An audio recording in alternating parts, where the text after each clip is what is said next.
Hi.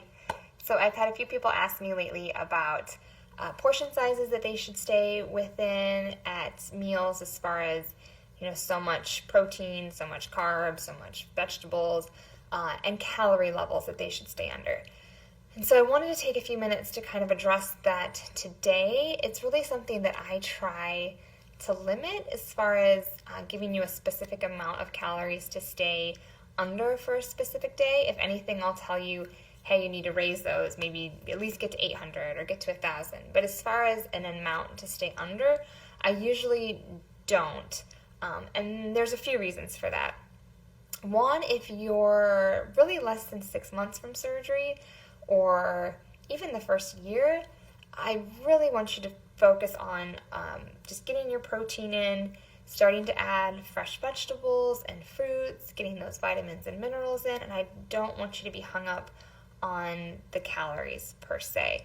I really want you to try to focus on that intuitive eating. So eating when you're hungry and stopping when you start to feel full, or a little bit of that tightening that we've talked about before in your abdomen.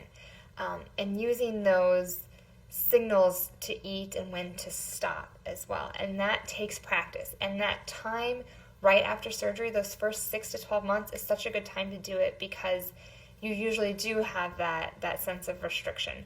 Not everyone, as we've talked about, some of you don't. That doesn't mean your pouch is bigger than somebody else's for whatever reason. Some people just don't have the physical restraint quite as much.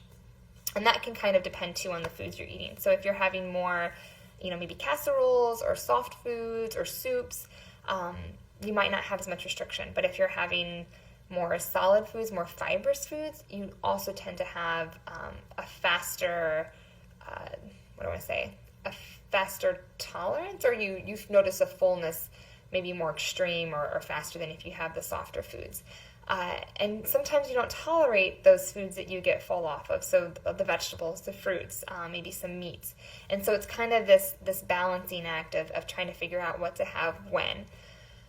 So that's why I really try not to give the calorie levels specifically, because like I said, I really want you to focus on intuitive eating, and it's a practice. It takes time to do it.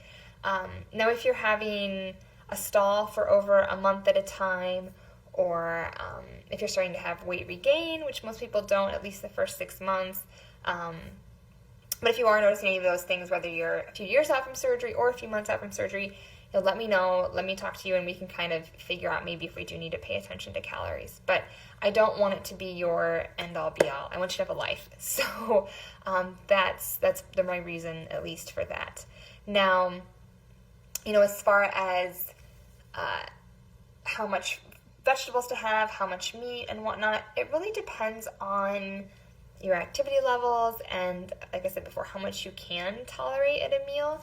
And sometimes, you might be able to have more at one meal than what you normally can. It's the same way if I'm really active one day, I can eat a lot more before I feel full than a day where I'm just kind of, slugging it around the house. Or if we've been driving in the car, I'm not as hungry. And that's because I haven't expended as much energy. So just really trying to pay attention to that. Now, one thing I do notice is people just generally do not get enough vegetables and fruits, and I know that's so cliche as a dietitian to say, but it's really, really important to focus on those. The earlier post-op you are, you might not be able to get in, the solid, 3 to 5 servings. You might only be able to get in, a quarter cup of a steamed veggie, maybe a couple times a day. But just finding ways to get those in is really important. So, some food for thought. Let me know if you have any questions. Questions? We would love to hear from you in the comment section below. Tell us what else you want us to cover. And do not forget to share and like this video.